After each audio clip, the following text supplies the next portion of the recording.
in Canada and Western New York about 7 or 8 years ago, and that was published, I think, in 1831.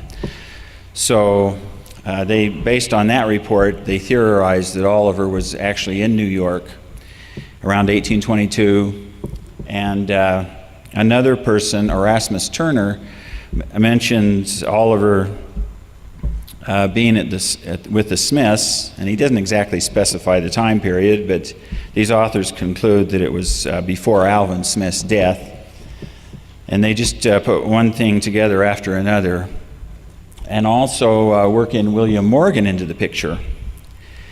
William Morgan was a Mason who became disaffected and threatened to publish some Masonic secrets, and was apparently kidnapped and killed. His body was never found. And they also theorized that Oliver became a scribe to William Morgan. And as you may know, William Morgan's widow later became a plural wife to Joseph Smith. So there's a very interesting connection there later on. But I believe this theory is built on false assumptions, and I really don't think there's good evidence for placing Oliver in New York that early. His sister, Lucy Cowdery Young, she married Phineas Young, Brigham Young's brother. She wrote that he didn't go to New York until he was 20 years old. He would have turned 20 in October of 1826. So it seems like 1827, based on her account, 1827 would be a reasonable time to place him in New York. And the very first contemporary record of Oliver Cowdery in New York is a Lyons newspaper in the fall of 1827. Now Lyons is just east of Palmyra, maybe 13 miles or something like that. But Oliver Cowdery and his father William are both listed in the lost letters at the Lyons post office in 1827. And next to them is the name of Solomon Chamberlain, which is really an interesting coincidence because in 1829 Chamberlain obtained some proofs of the Book of Mormon before it was even published, and he went out preaching using those proofs. But this is the first time that we can definitely place Oliver in New York. Then we also know this is a court record from a grocer in Lyons trying to collect on a debt from Oliver and his brother Lyman. And the court record makes it clear that they signed the note in August of 1828. So it seems like Lyons is the first place that Oliver moved to when he went to New York. His brother Warren had lived in New York since about 1816, and he left some records where he mentioned several members of the family being with him, but Oliver is never mentioned in those records.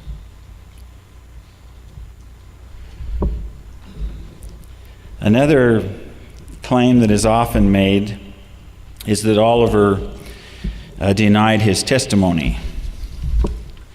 And two of the really prominent publications, one was called A Confession of Oliver Overstreet. And this Oliver Overstreet claimed that he had been bribed to impersonate Oliver Cowdery in a return to the church. Now that's a fairly easy one to refute because of when Oliver returned and he bore his testimony at Council Bluffs, Iowa, there were many members of the congregation who had known him from years before. Another publication was called Defense and a Rehearsal of My Grounds for Separating Myself from the Latter-day Saints. And in this publication, Oliver supposedly admits that when Moroni appeared he later realized that Sidney Rigdon sounded a lot like Moroni. And Richard Anderson has done a very good job of analyzing that document. And I noted it in my bibliography. It's from the Ensign, April in 1987. And he goes over point by point, showing why that document should be considered a forgery.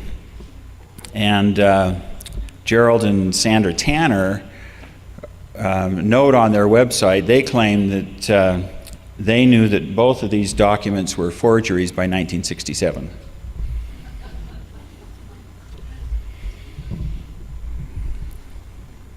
So I don't think we need to take either of those seriously, and modern scholars don't. One of the more interesting controversies has to do with plural marriage.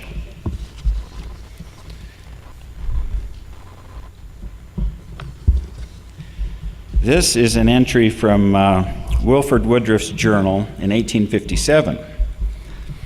President Young stayed 3 hours in compiling his history. He remarked that the revelation upon a plurality of wives was given to Joseph Smith.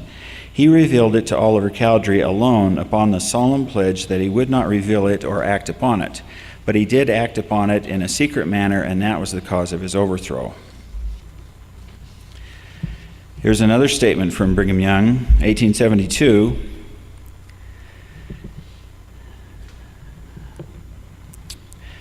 While Joseph and Oliver were translating, this is a person by the name of Charles Walker making notes of a Brigham Young speech. He said that while Joseph and Oliver were translating the Book of Mormon, they had a revelation that the order of patriarchal marriage and the sealing was right. Oliver said to Joseph, "Why don't we go into the order of polygamy and practice it as the ancients did? We know it is true, then why delay?" Joseph's reply was, "I know that we know it is true and from God, but the time has not yet come." This did not seem to suit Oliver, who expressed a determination to go into the order of plural marriage anyhow, although he was ignorant of the order and pattern and results.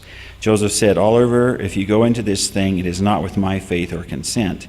Disregarding the counsel of Joseph, Oliver Cowdery took to wife Miss Annie Lyman, cousin to George A. Smith. From that time, he went into darkness and lost the spirit. Annie Lyman is still alive, a witness to these things. That was 1872. As far as I know, we don't have any statement from Annie Lyman. Richard Anderson and Scott Follering and Greg Smith, who's here and has also researched this, all believe that Oliver did practice marriage, plural marriage in Kirtland in the 1830s. And Richard and Scott believe that it happened between August 1833 and May of 1834. Now, the problem with Brigham Young saying that from that time he went into darkness and lost the spirit, that just doesn't fit at all. Because if he practiced it in 1833 or 1834, in December of 1834 he was ordained assistant president of the priesthood. And in April of 1836, he saw the Savior with Joseph Smith. So it makes you wonder how accurate Brigham Young is when he makes that claim. Todd Compton believes that Joseph Smith's first plural marriage to Fanny Alger took place about this same time. But Anderson and Follering believed that Oliver was actually the first to practice plural marriage, and that it was before the Fanny Alger marriage. So there's some really interesting things going on here. I'm not quite sure what to think about this. Benjamin Johnson was in Kirtland at the time as a young man. I believe he was 15 years old in 1833, and he wrote a letter in 1903 talking about plural marriage in Kirtland. And he said, "Then there was some trouble with Oliver Cowdery, and whispers said it was relating to a girl then living in his family. Without doubt, in my mind, Fanny Alger was at Kirtland the prophet's first plural wife, in which, by right of his calling, he was justified of the Lord, while Oliver, J. Carter, and W. Parrish, and others were not justified of the Lord, either in their criticisms upon the doings